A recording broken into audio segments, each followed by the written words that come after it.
Hey everyone, it's Zach and Ashley Nealons here, and we're so glad that you're spending this weekend with us at Terra Nova. We are very excited because, for one, we're only a week away from Easter, which actually blows my mind. I cannot believe it. It's already here. We are so excited. You might have received this in the mail. It's an invitation inviting you to watch our Easter gatherings. And on the back, it even shares 3 ways that you can share Easter with other people, whether it's your family, your neighbors, your friends. Sending them the links, inviting them in to watch as well is such a great way to share Easter with everyone. So we really hope that you'll be joining us next weekend online at one of our gatherings. But this weekend, we're actually celebrating Palm Sunday. And we're going to be doing something we've never done before, and that is taking communion from our own homes and celebrating that. We actually have our own communion set in our home that we have some bread here, and we actually used this at our wedding, so it's kind of fun. We haven't used it since our wedding over 3 years ago, and this is a great way to use it now. So just maybe right now grab some juice and your bread and set it up for our service, because we'll be walking through taking communion in your home and what that looks like. So just have that set and ready to go. Another thing that we're going to do this weekend is spending some time worshiping together. And one of the songs that we're going to sing to kick off the morning is called Rejoice. And the way that it goes, it says, all of our sickness, all of our sorrow, Jesus carried up the hill. He has walked this path before us. He is walking with us still, turning tragedy to triumph, turning agony to praise. There's blessing in this battle, so take heart and stand amazed. And how true is it right now that as we look into our world and we look around at what's going on, just how honest those words are and how much we need to hear those words. That in the middle of all of this, God is at work. He has gone before us. He is for us. So we have a reason to praise. So go ahead and pull out either the app or on our watch page. You can check out the lyrics to the songs to be able to sing along. But I'm so glad that you're joining us this weekend. Join us now as we sing.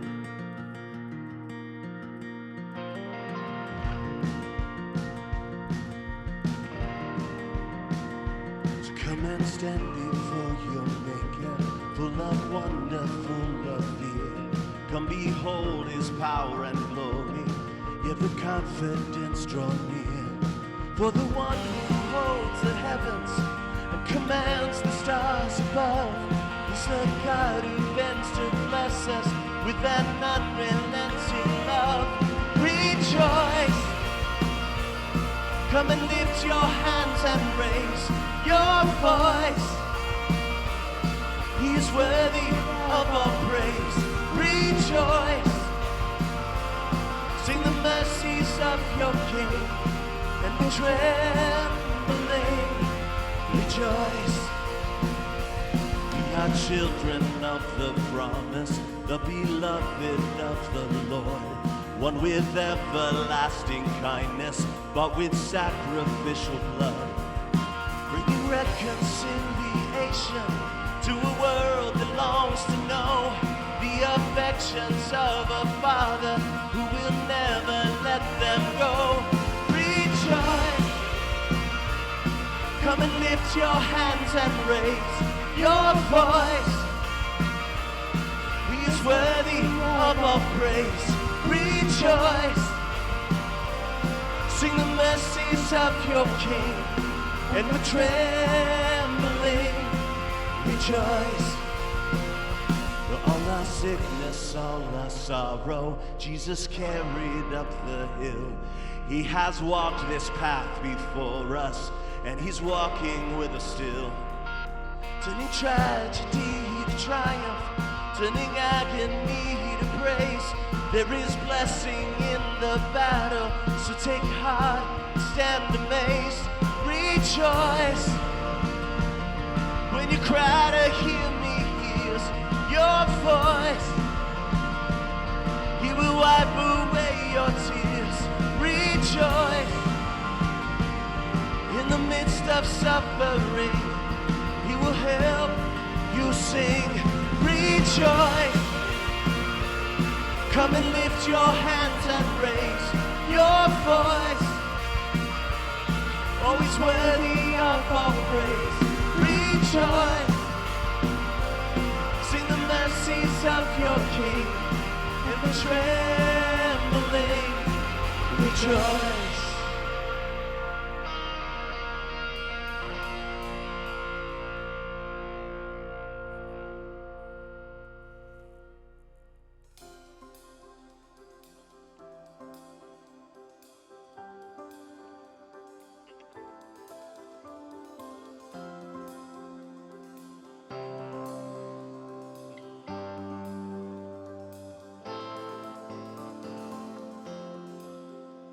I look up towards the sky, eyes fixed on you. Your presence is where I hide.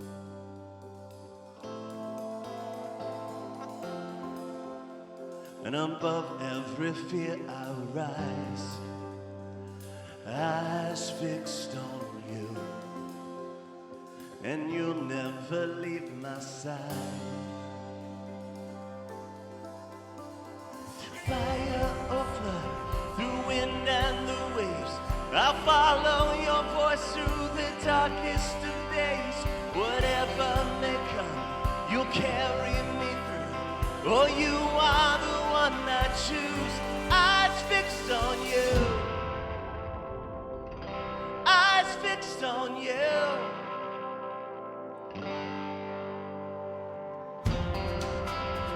And I walk with you on the waves, eyes fixed on you.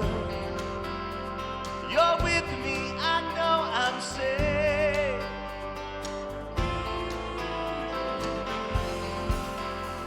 Completely you captivate. Eyes fixed on you, and I trust every word you say.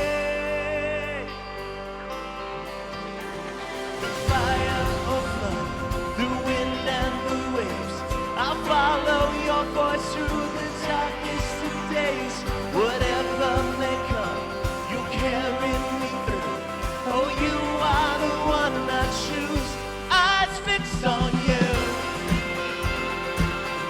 Eyes fixed on you. Eyes fixed on you. Eyes fixed on you. Whom shall I fear, for you are with me? Whom shall I fear, you're by my side? You were for me, who could stand against you? God, on you I fix my eyes.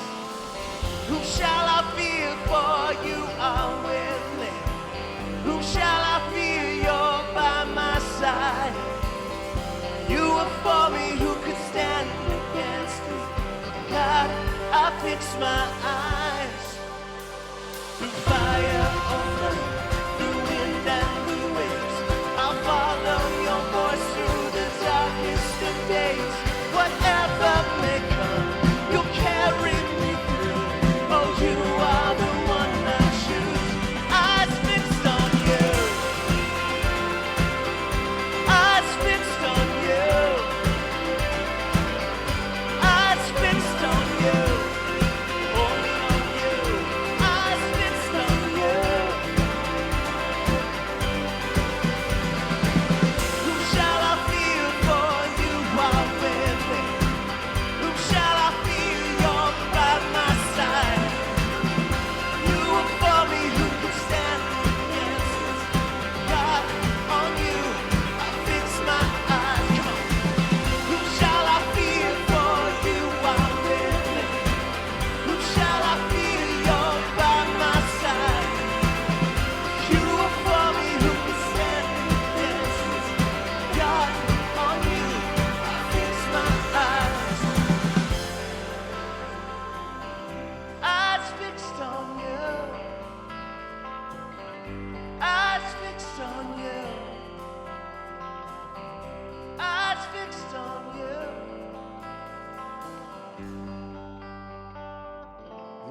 God, on you I fix my eyes.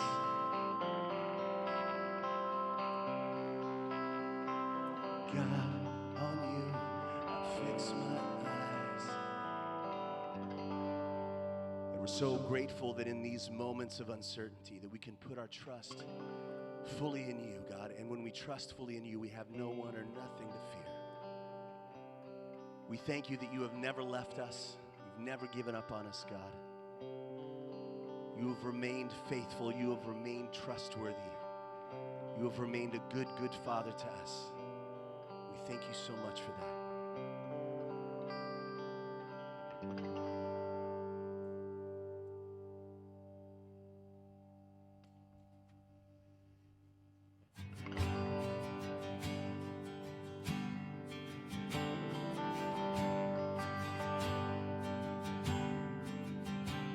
Oh, I've heard 1,000 stories of what they think you're like, but I've heard the tender whisper of love in the dead of night, and you tell me that you're pleased and that I am never alone. You're a good, good Father. It's who you are. It's who you are. It's who you are. And I'm loved by you. It's who I am. It's who I am. It's who I am. Oh, and I've seen many searching for answers far and wide, but I know that we're all searching for answers only you provide, 'cause you know just what we need before we say a word. You're a good, good Father. It's who you are. It's who you are. It's who you are. And I'm loved by you. It's who I am. It's who I am. It's who I am. Because you are perfect in all of your ways. You are perfect in all of your ways. You are perfect in all of your ways to us. 'Cause you are perfect in all of your ways. You are perfect in all of your ways. You are perfect in all of your ways to us. Oh, this love so undeniable, I can hardly speak. It's so unexplainable, I can hardly think as you call me deeper still, as you call me deeper still, as you call. Oh, you're calling us all deeper still into love. Love, love, love. You're a good, good Father. It's who you are. It's who you are. It's who you are. And I'm loved by you. It's who I am. It's who I am. It's who I am. You're a good, good Father. It's who you are. It's who you are. It's who you are.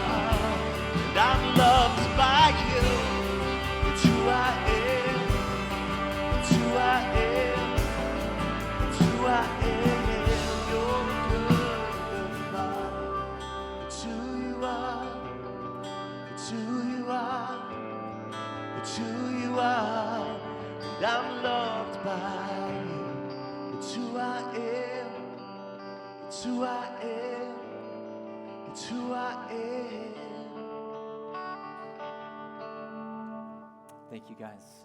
In the midst of all the uncertainty, as we mentioned, it is so helpful, it's so good just to be reminded of and to be grounded in those foundational truths about who God is and how he views us and what it means that we get to walk in that reality as his children. And so we are so thankful that you're joining us for this. I want to welcome you. My name is Scott, and hopefully you had a great moment just to be able to soak in some of those truths, and thank you all for leading us in this time of worship. Again, welcome to Terra Nova. This is Terra Nova right now. You're Terra Nova, and so we're so thankful that you've joined us and that we are together right now. And so whether you're listening on the podcast or you're watching us right now on the Facebook page or on our Terra Nova Watch page, we're so grateful that you are joining us. And if you happen to be watching us live right now, we would encourage you to go ahead and to jump into the comments section, because chances are you're watching us with a bunch of other people. So go ahead, say hi. You can introduce yourself. You can do literally whatever you want. I can't control you. You're at your computer. Who knows what you're going to do? So go ahead, jump in, interact with some of the people that are there, and say hi. And make sure at some point you go ahead and fill out a Connect card. There's a lot of different ways you can do that. There's probably like a link or a button around you, and you can click on that. Maybe the easiest way is just to pull out your phone and go to the Terra Nova app and fill out a Connect card on that. But we would love to hear from you. We always love hearing from you. But right now, at a time where we don't want you just to hear that we want to support you, we want to be there for you, we want you to feel that. We want you to know that if you're walking through something and it's especially hard right now, emotionally or physically or financially, we want you to know, and we want you to feel that you're not in that alone. So spend some time filling out that Connect card, and know that as you're doing it, each and every time we get a Connect card from somebody, we donate $2 on your behalf to our next door neighbor, South County Outreach, who is working hard to resource and feed people who are in our community who are in desperate need right now. And so we love to encourage you to spend some time doing that right now. And one of the things, maybe you did or didn't know about this, but we're going to have a great moment a little bit later on towards our time right now where we're going to be celebrating communion. And actually, we're going to do that. We're going to give it a go. And we are so excited about that. And so right now, if you don't have that prepared and you don't have your elements out in front of you, this might be a perfect time to get that set up. What we do around Terra Nova is we often have tables set up, and we've got some bread on there where you can tear it off and dip it into the juice there. And so if you're able to replicate that, that's great. You might need to make some adjustments based off of your context and what you've got, and we understand that. But we want you to get the heart and the hope behind it. It's that right now, like as a society, there are very few things that we can collectively do together, minus watching Tiger King. And so what we want is we want to have this chance where this community, where Terra Nova, what we can do is actually be united, where we can be centered around what Jesus did for us, the sacrifice that he made for us, and the power and the love and the mercy and the forgiveness and the joy that can be experienced because of that. And so what better way to celebrate that than this weekend, Palm Sunday weekend? So make sure that you're ready for that, so that's not a surprise a little bit later on.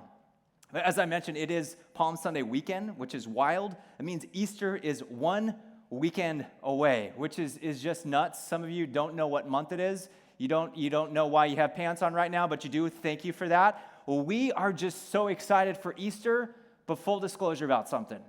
When we just kind of came to that realization that we weren't going to be able to gather in person, we were very, very saddened and bummed out by that. But there's this other realization. It's that though Easter is going to look a lot different this year, you cannot stop it.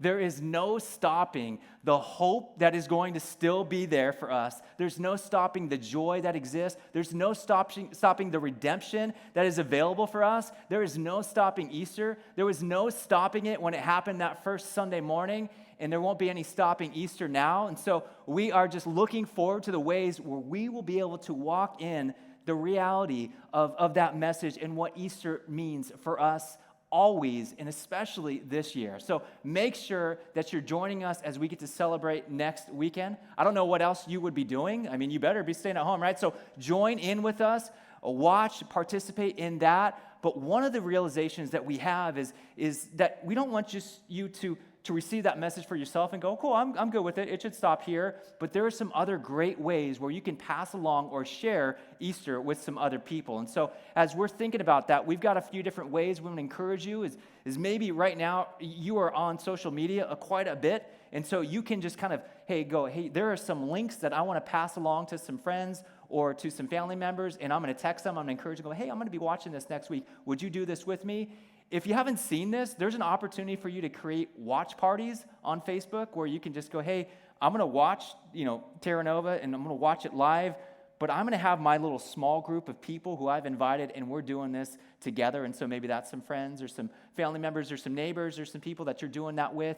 And obviously, you can share the links. You go on Facebook or YouTube or our website, and to share all that while you are watching it. But again, we're so excited to be able to continue to celebrate the realities of Easter and the hope of that empty grave. And so make sure that you're participating in it and then being a part of passing that along to other people.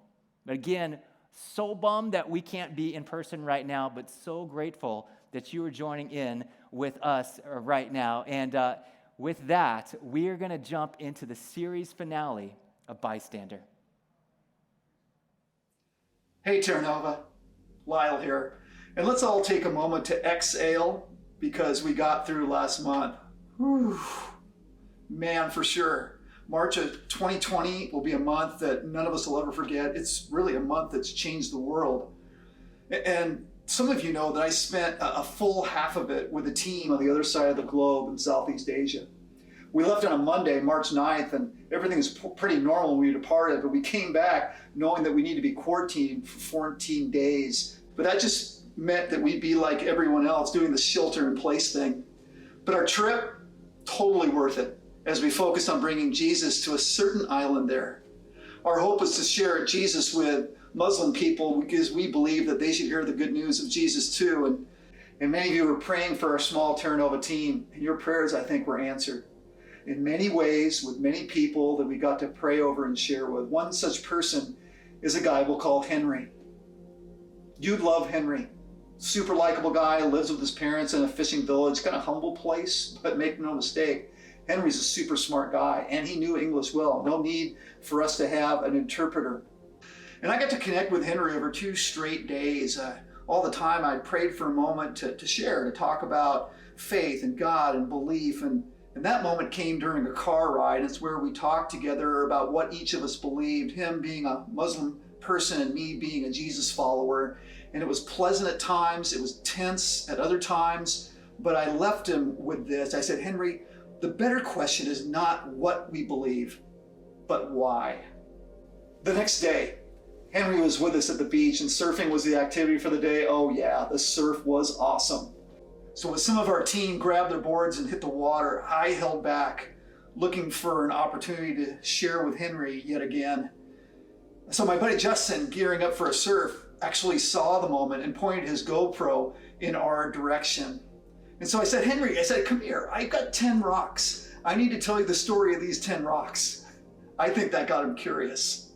And so he came towards me, and I sat down with him, and I told him, I said, these 10 rocks will help us with a better question, not the what we believe question, but the why we believe the things that we believe about faith and God and our spiritual lives. I said, Henry, look at these 10 rocks, and let's imagine that they represent all the people on earth, 100% of the population.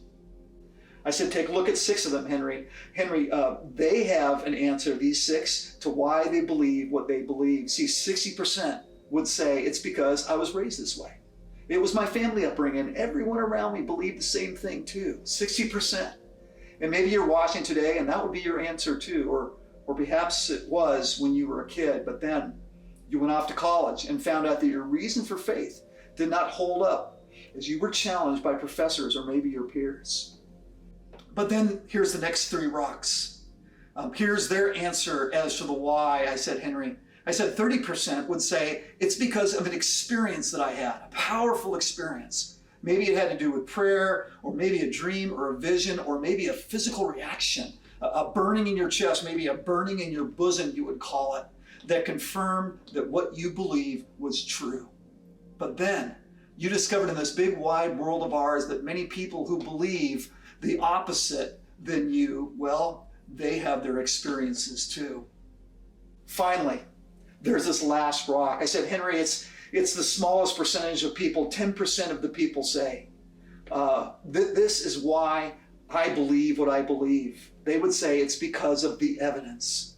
You see, they dug down deep. They did their research. They did their homework. They checked out the historical facts and the scientific facts and the archaeological facts, the evidence. That's why I told Henry, I said, Henry, go for the evidence. The evidence is out there. It's the best answer to the why.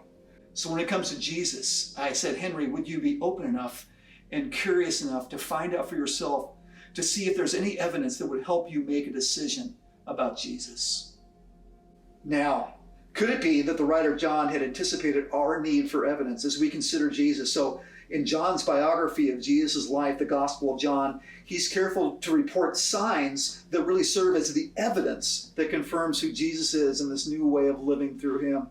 You see, he was an eyewitness to these things, these signs, and at the end of his book, he makes his purpose clear in writing this. In John 20, verse 30, he says, Jesus performed many other signs that are not recorded in this book, speaking of his gospel, but these things are written that you might believe that Jesus is the Christ, the Son of God, and in believing in him, you would have life in his name.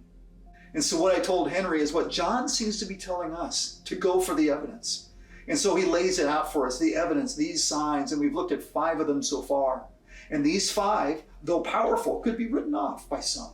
I mean, some may think that these signs, like the healing of a royal official's son, to be mere coincidence, or other signs like water into wine or multiplying loaves and fish to be some sort of sleight of hand magic trick. But this next sign, sign number 6, leaves no room for such analysis. It's in another category altogether.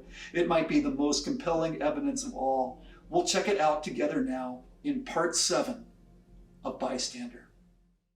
Well, thank you, Lyle, and thank you for being here, for joining us online for part 7, the series finale of Bystander. Now, last week on Bystander, Jesus healed a man born blind, which was mind-blowing, but as with so many of the things Jesus said and did, this just created all of this conflict with religious people, and it was always religious people. And that scene ended, and I love this so much. The scene ends with Jesus going after this guy who he had healed, a man born blind, and Jesus had healed him. But because of this conflict, this guy had gotten, as we said last week, he'd gotten kicked out of church, gotten kicked out of religious society, and now he's a religious outsider. And as I read that, I thought, maybe that's happened to you or to somebody you know or a family member, that because of something going on in their lives, they were politely or maybe not so politely asked to leave. And that's this guy. He's now an outsider, and I love this. Jesus actually goes and finds the guy, seeks him out for a one-on-one conversation. But the scene doesn't quite end there, because that actually sets up another long, just highly nuanced, very clever, multi-layered conversation, or really more of a confrontation that Jesus has once again with these religious leaders, and there's this irony that's just an undertow to John's entire story. There's an irony that they weren't seeing it. They weren't seeing the signs, and they should have. They should have known more than anyone else, because the scriptures, the texts that they had grown up memorizing and reading and praying for and hoping for, were actually being fulfilled in front of them right now. These texts, these prophecies that said when God would show up to save us, it would be like this great feast with a superabundance of delicious food and all of this wine, and the lame would walk and the blind would see. And Jesus is like, get it?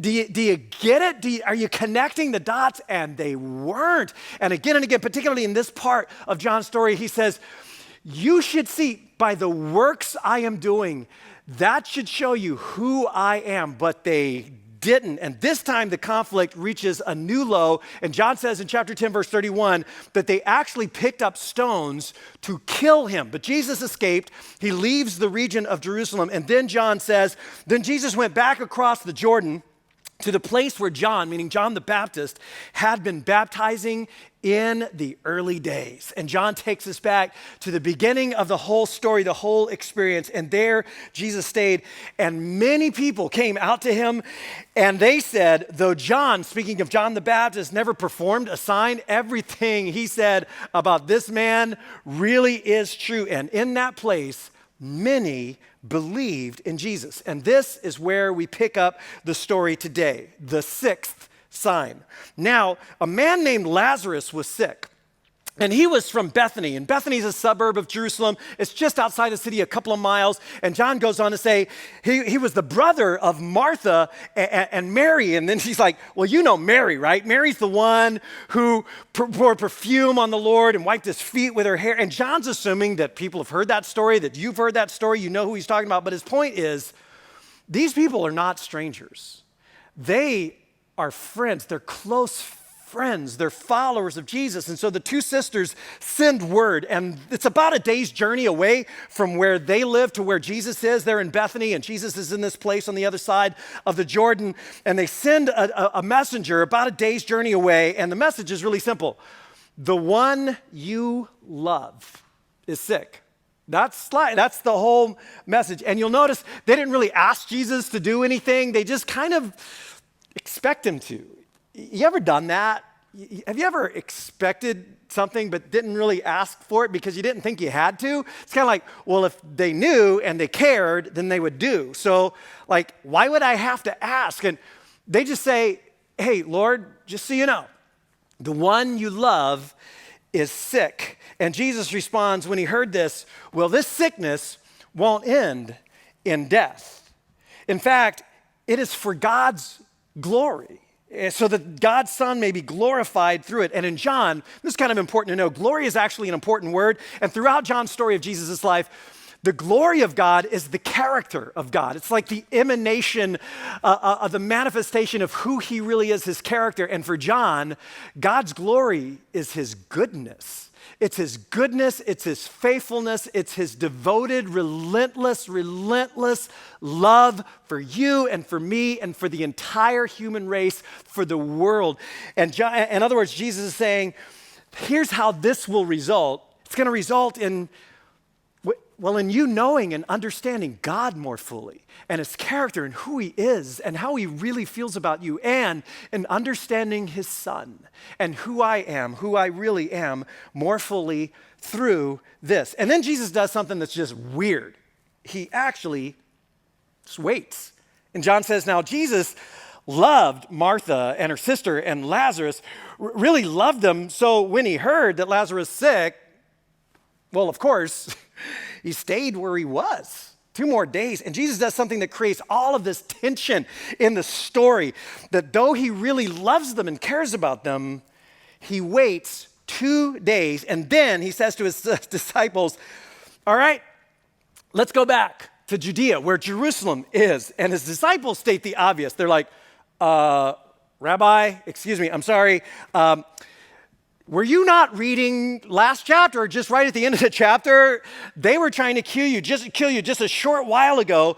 The Jews there. Now, just so you know, they're all Jewish. Jesus is Jewish, they're all Jewish. But John uses that word, the term the Jews, to refer exclusively to Jewish people who lived in Judea, and more particularly in Jerusalem. In other words, he's saying the people who lived back there, they were trying to kill you just a little while ago.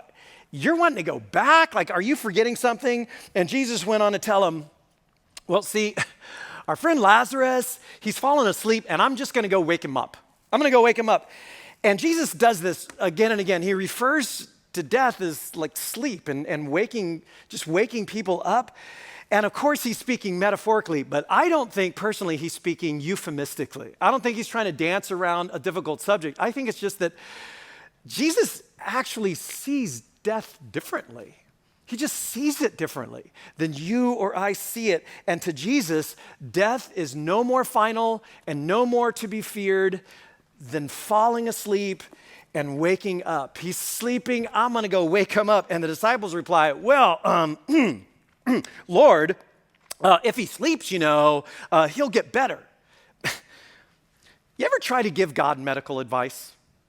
Like while you're praying, while you're talking to God, like, hey, did you know, maybe recently you've been doing that? If he sleeps, you know, he'll get better. In other words, what they're saying is, Jesus, and John's writing this, like, I think he's shaking his head. I can't even believe we said this because we were so obtuse, but it's a true story. So I got to say, this is what we said.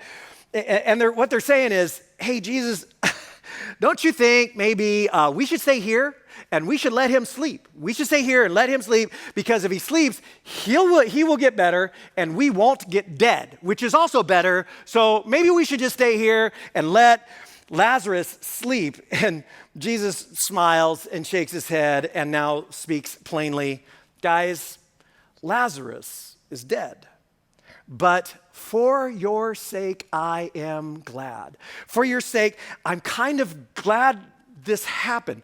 Not glad for what the sisters, for what their families and friends are going through for their grief, but I'm glad for this outcome so that you may believe. Because what is about to happen is going to reshuffle your belief system. There are things you think you believe, things you think you know right now, and at the end of these next few days, you are going to unthink and unknow all of those things, and there are going to be new beliefs and new things that you know because of what is about to happen. So let's go to him. A couple verses down, on his arrival, of course, a day later, now it takes them a day to travel. On his arrival, Jesus finds out that Lazarus has already been in the tomb 4 days, which ends up being an important detail to the story for a couple of reasons. The first of which, for you math majors who are watching, this means that Lazarus has actually been dead since the messenger left to find Jesus, because it takes him a day to get there. Jesus stays where they are 2 days, takes a day to come back. In other words, and maybe Jesus knew this, that Lazarus was dead when he received that message. But Jesus arrives, he's on the outskirts of Bethany. Martha finds out that he's coming, and she went out to meet him while Mary stayed at home. And after 4 days, you can just imagine the sisters are lost in grief. They're sitting Shiva is what they would be doing, a 7-day time of just grief and darkness. Lots of people have come out to grieve with them, to just sit with them and mourn. And they're grieving, but they're not only grieving the loss of their brother, which is enough, but they're grieving their confusion and disappointment with Jesus. And in fact, Martha comes out to meet Jesus and she just expresses that disappointment outright. And she says, as she meets up with Jesus, Lord, Martha said to Jesus, if you had been here, if you had been here, like where were you? You got the message. Our messenger already returned. Why didn't you come? He would not have died, which of course is factually not exactly true, and we kind of know that. But isn't this also true that facts rarely get in the way of emotions? Facts rarely get in the way of our grief or our fears, and she's just dumping what she feels. Like, I don't understand. There's a sense of betrayal in her words, and yet at the same time, this is so powerful. Even with her anger and her disappointment, she says this. She expresses this incredible belief, but even now, I know. I'm so disappointed, I don't understand, but I know even now God will give you whatever you ask. And one of the things I just love about this story, that I love so much, is it's a story of people legitimately wrestling with and struggling with Jesus, and by extension, struggling with God, conflicted, uncertain, and they're just bringing it. It's a story that emphasizes the reality that our disappointments and our faith, our doubt and our faith, our confusion and our faith are not mutually exclusive. It's like they coexist in a jumbled mess inside of us all. And she's like, if you'd been here, this wouldn't have happened. And yet I know even now that God will give you whatever you ask. And this is one of many times in John's story of Jesus when somebody says more than they know, because Martha doesn't even have a category for what happens next. Jesus said to her, your brother will rise again. And Martha responds like you respond. When somebody gives you a religious answer to an emotional struggle you have, or a theological answer to an emotional struggle, you ever have that happen to you where you're really going through something just awful, and somebody quotes this Bible verse to you, and don't you know, and haven't you heard, and they tell you something you already know, and you're like, Yes, thank you, check, got it. Would you please leave now? Like, why are you here? But Martha's a little more polite than that. And so she says, I know. Because you've said that before. Like, I know he will rise again in the resurrection at the last day. On that day, Jesus, I know the kingdom of God comes, the new creation begins, everything is the way it's supposed to be, life overtakes death. And the prophets had said on that day when God shows up to save us, it'll be, again, like this never-ending feast with great food and abundant wine, and the blind will see, and the mute will sing, and the lame will leap like the deer. And it's like, Jesus, we've seen the signs, we know who you are, but there is one other thing that the prophet said would happen on that day. And it's like this. In fact, Isaiah puts it this way. On that day, he will destroy the shroud that enfolds all peoples, the sheet that covers all the nations. And he's speaking of death. And he will swallow up death forever. And the sovereign Lord will wipe away all of their tears. And Martha's like, yes, I get it. I believe that. I check all the right boxes, Jesus. But what she had no category for, and you wouldn't have a category for it, and I wouldn't have a category for it, is Jesus' next statement. And Jesus said to her, I am the resurrection and the life. I am that day. That day that you're looking forward to, not just I have it or I can give it to someone, I am that. I embody that. I bring that life. It's all wrapped up into me, the word of life, the word that spoke the original life in the flesh. I am the resurrection and the life, and whoever believes in me, the one who believes in me, will live. In other words, when people embrace that, when they grab a hold of that and they bring that down into the operating system of their lives, their deeply held beliefs, that same life becomes theirs. They have that, it becomes a part of them too, the life of the kingdom of God, the life of the new creation, the never-ending flourishing life of the age to come is theirs now. Isaiah is coming true in front of you, Martha, and then he asks the question, do you believe this, Martha? Do you believe this? Do you believe that? Do you believe this really? Do I believe this? And in a way, you got to go, well, how could she? How could she?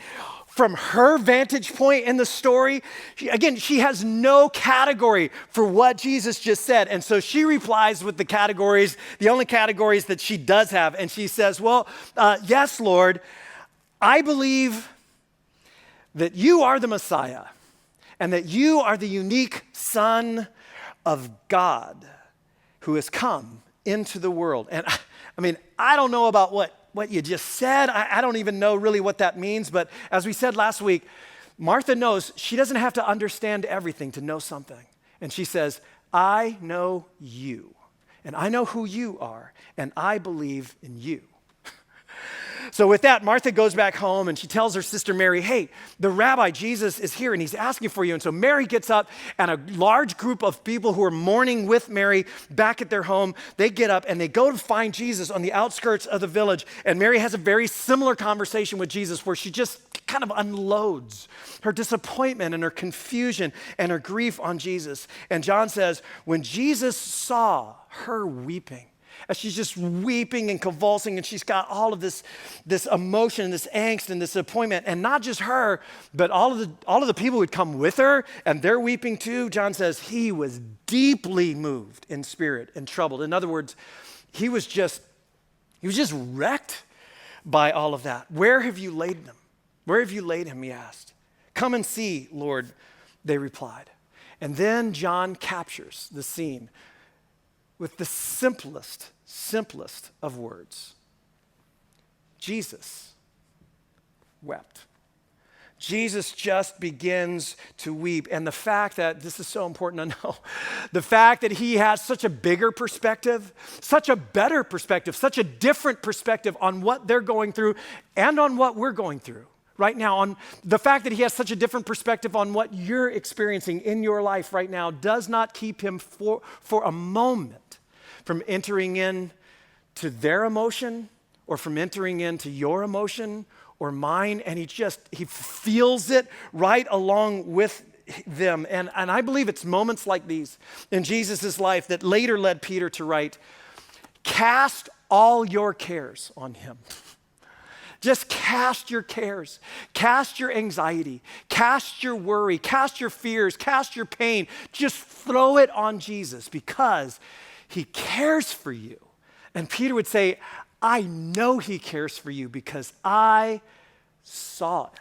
I saw how much he cared. And so Jesus is now weeping. These tears are creating, trails through on his dusty face. And people see that and they say, wow. And they're looking at Jesus crying. They're like, wow, Jesus really loved Lazarus. But then some others are like, whoa, hold on just a second. Like, wait a minute. If he loved him so much, if he cares so much, couldn't the one who opened the eyes of the blind man, couldn't he have kept this from happening to Lazarus? And there's our question. Right there. There's our question too. Maybe even right now where you sit, this is your question. Why didn't he do something about it? Or why doesn't he? Why doesn't he do something about what I'm going through right now? Because, and the reasoning kind of goes like this. If he could have, he would have. And since he didn't, maybe he can't. Or maybe the question goes like this. If he could have, he would have. Since he didn't, he doesn't. As in, maybe he doesn't care. Maybe he doesn't really love. Maybe it doesn't really seem to matter to him at all. In other words, and maybe you've said this or maybe you've heard this, if God is love, and if God is able to do something, then why doesn't he?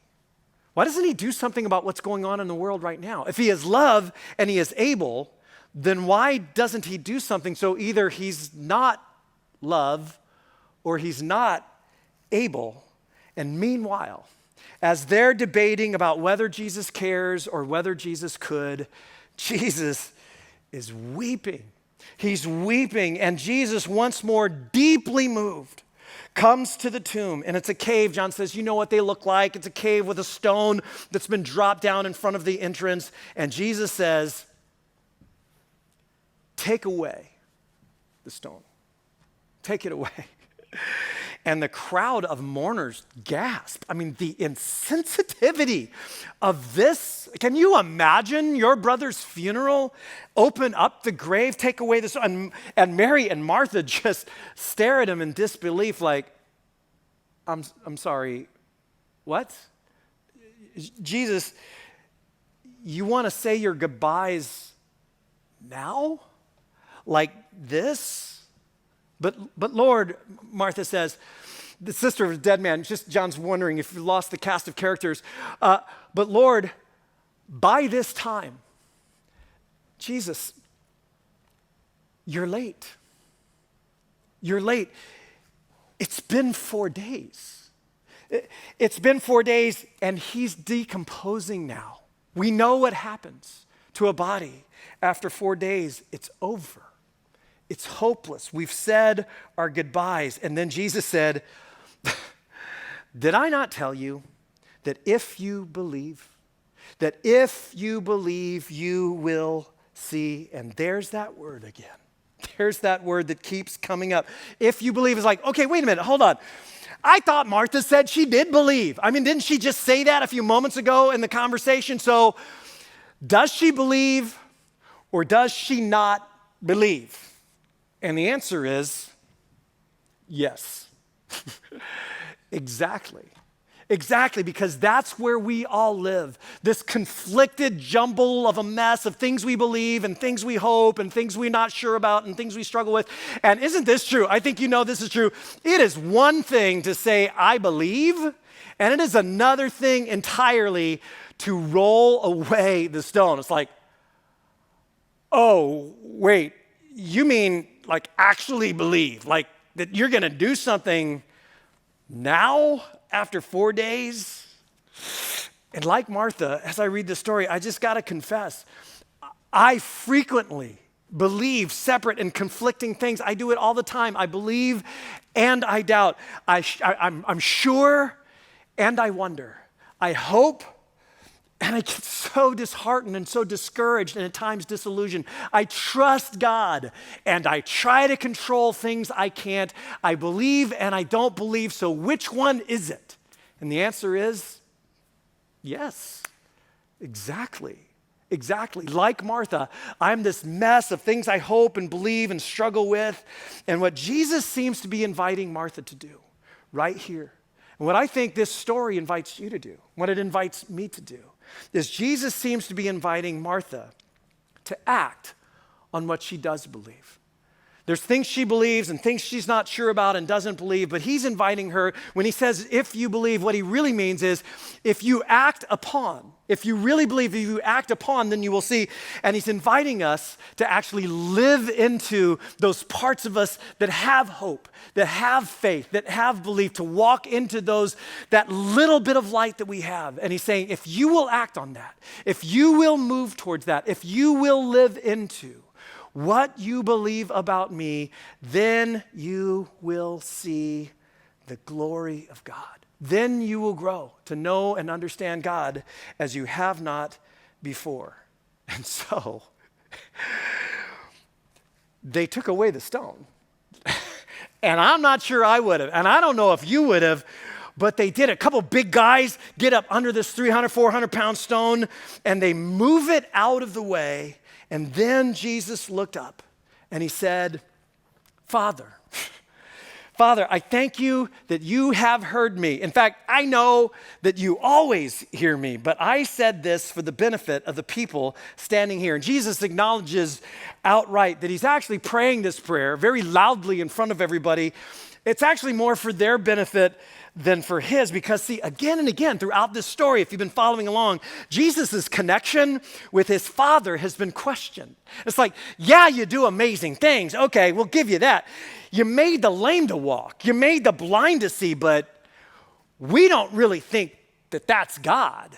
And we don't really think he's your Father. Can't be God because it doesn't fit in our God box, as we said last week. And so here he's saying, in other words, he's saying, Father, I want to have this conversation out loud right in front of everybody because I don't want to leave a single doubt in anyone's mind as to who you are and who I am and who we are together, because I want them to believe.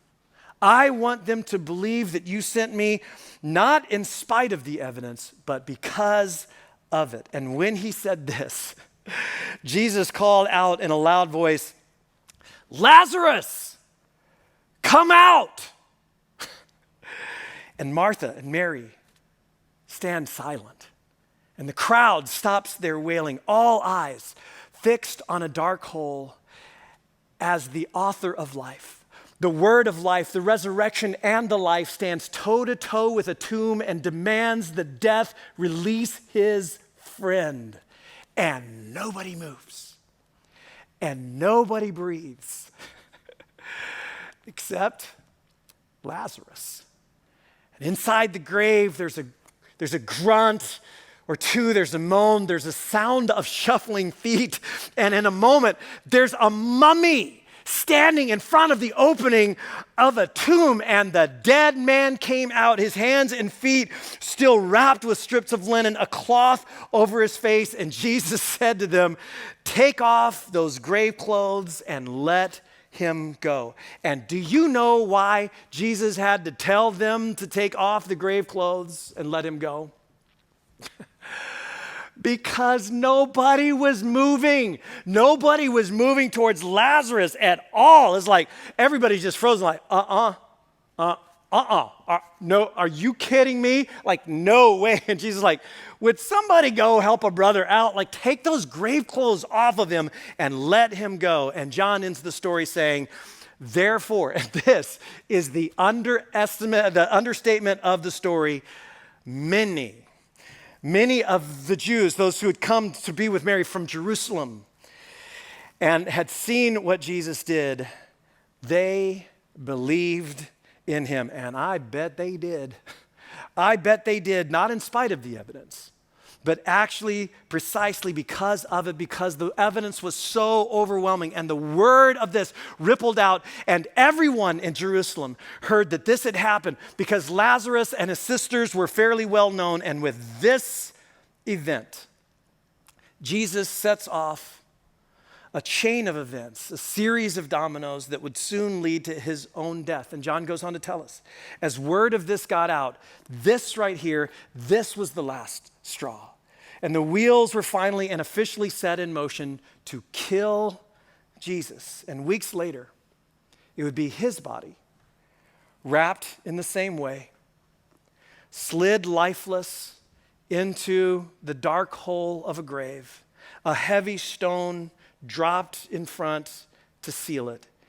And they would again grieve. And they would wonder why again, only to be surprised by the resurrection and the life again. And then they got it. Then, oh, you better believe. They got the signs, and they got the death had met its match, and that death was finished. It had been swallowed up in victory, as the Apostle Paul would later go on to say, and they believed. They brought that down into the operating systems of their lives. And can you imagine what happened next? Can you imagine what happened to them and in them after that? They became, like Jesus, fearless in the face of threats, fearless in the face of danger, fearless in the face of persecution, fearless in the face of disease and plagues, fearless in the face of death. They had no fear of death at all. In fact, almost all of them would go on to die walking right into danger, walking right into it while witnessing to the good news of God's grace and his love and his freedom and his power. And it's like from this moment on, they understood, hey, danger is inevitable. Danger is inevitable. You can try to mitigate it. You can try to mitigate danger. You can try to mitigate risk. You can try to control all the factors and keep it away from you. And you and I can even sacrifice our truest lives, our truest callings in order to avoid danger, in order to be safe. But they came to understand that's just inevitable. Fearfulness is optional, and we don't choose it. And they just became fearless. In fact, in the 2nd century, when Christians were being systematically sought and killed by the Roman Empire, there was a famous physician named Claudius Galenus. And you might have heard of Galenus or Galen before. He's considered by many the father of modern anatomy. And Galen would go and operate on men and women who were dying in the arenas while they were still alive, because it was against Roman law to cut into a dead body. And so physicians who were trying to understand anatomy, they couldn't operate on cadavers. They had to operate on men and women while they were still living. And the floors of the arenas were filled with them, and particularly filled with Christians who had just been mauled by beasts or stabbed and clubbed by gladiators. And here they are dying. And Galen would come up to them and he would can you imagine this? He would cut them open while they were dying and still looking at them. And he would investigate and try to understand anatomy. And years later, he wrote in a letter this statement about Christians, his observations of having seen this again and again and again: for fearlessness of death. For fearlessness of death and the hereafter is something we witness in them every day. In other words, Christians, I don't get it. I don't understand them. I don't agree with them, but they are not afraid of death, and they are not afraid of what comes next. It's almost like they know something we don't know. Like they're so sure of something that I'm not so sure of. And they lived their lives from that moment forward like, hey, danger's inevitable. We're not being dumb about it, but we will live the lives that God's called us to live. And the danger in that's going to be inevitable, but fearfulness, that's optional. And they didn't just believe that. And they didn't cross their fingers and hope for that. They knew that Jesus, whom they had followed, was the resurrection and the life, and that those who believed in him, Those who believed in him lived and never died. And they believed that because of what they saw. Because they saw the signs and they connected the dots. And my friends, they got it. Can you imagine? Can you imagine that?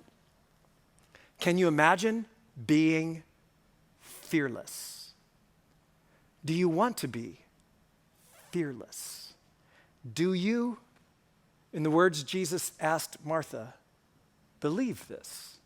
Do you really believe this? Jesus said, I am the resurrection and the life.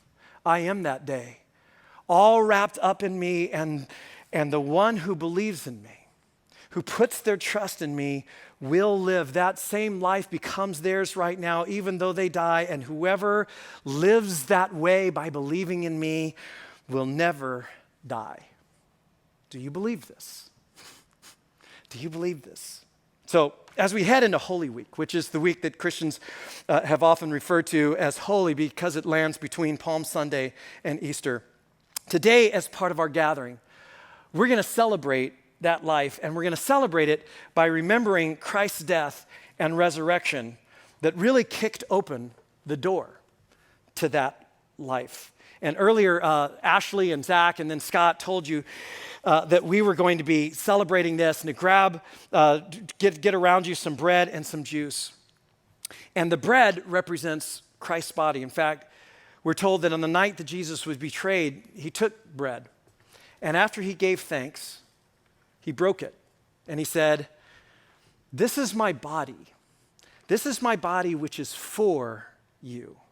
And then after the meal, he took the cup, and having given thanks, he said, "And this cup is the new covenant in my blood, a whole new relationship with God and humanity. Do this in remembrance of me." And so, as we often do around here, I invite you to take some bread, and what we often do is we dip it in the juice together. But hey, you're celebrating at home. You can do it any number of ways. You might be alone. You just want to drink the juice, the cup itself, and eat the bread. That's totally fine. You might have separate cups for different people. That's totally fine as well. But as you do this, Christian is going to sing a few lines from that song we sung earlier, "Good, Good Father."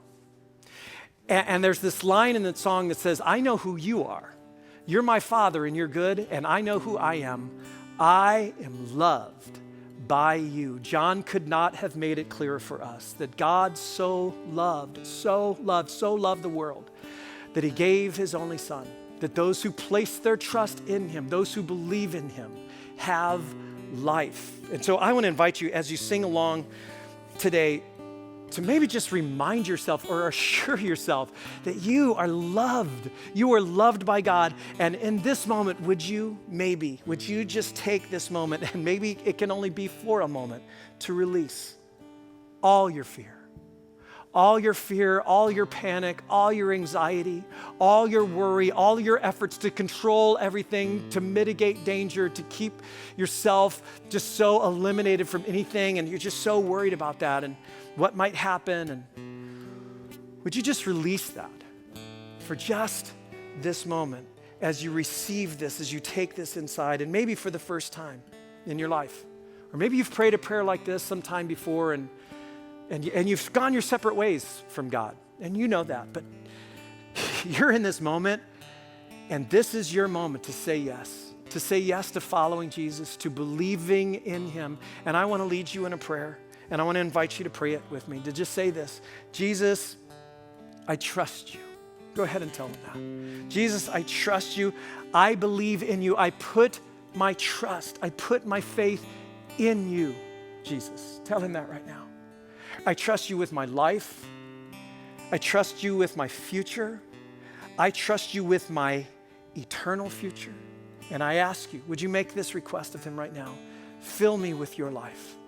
This life you talked about, Jesus, fill me with that. Give me that, this never-ending life, so that I can live it fully in your power, in your love, in your grace, both in this life and in the life to come.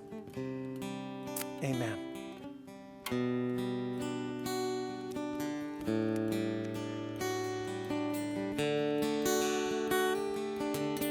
You're a good, good Father. are.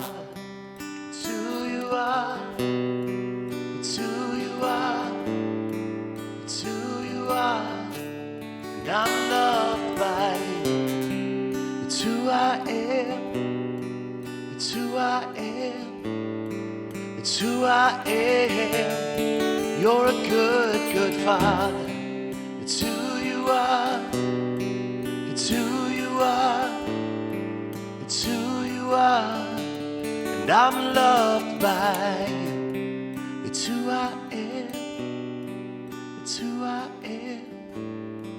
It's who I am.